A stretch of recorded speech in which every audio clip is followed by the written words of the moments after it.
The sexting scandal that rocked a Highlands County middle school could lead to criminal charges and kids getting kicked out of school. Yeah, we first told you about this story last night at 11 o'clock. As many as 9 kids in trouble at Lake Placid Middle School for sharing sexually explicit pictures and videos of themselves. Tonight, ABC Action News reporter Ryan Race is taking action for parents with how to protect your kids.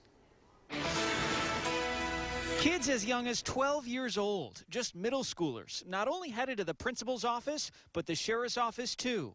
You know, we're seeing more and more extreme sexualized behavior in younger and younger individuals. Clinical psychologist Dr. Bernie Wilkinson hopes this sexting scandal at Lake Placid Middle School is a wake-up call for parents and kids. And in his experience, there's a pretty clear reason for why it's happening. We just never learn where boundaries are between what is okay to talk about and what is not okay to talk about.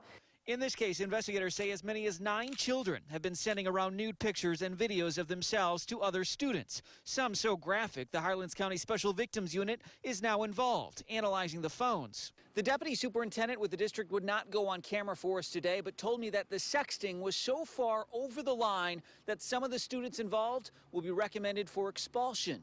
And this is not the first time this school found itself in the spotlight. Just last month, parents protested, and the school board acknowledged its sex ed class was too racy. The school has since toned it down, but Dr. Wilkinson says that kind of course might be what they need. We need to sort of take this opportunity and really provide some education. He thinks many parents aren't being proactive enough, explicitly talking about the difference between being flirtatious and pornographic. He recommends the talk as young as 10 years old or when they're developmentally ready. They try to hold on to the idea of sheltering and protecting their kids for as long as they can, and so there's some of these things that they just resist talking to them about. The school district plans to have a talk of their own, holding an emergency meeting for parents Monday night. In Lake Placid, Ryan Race, ABC Action News.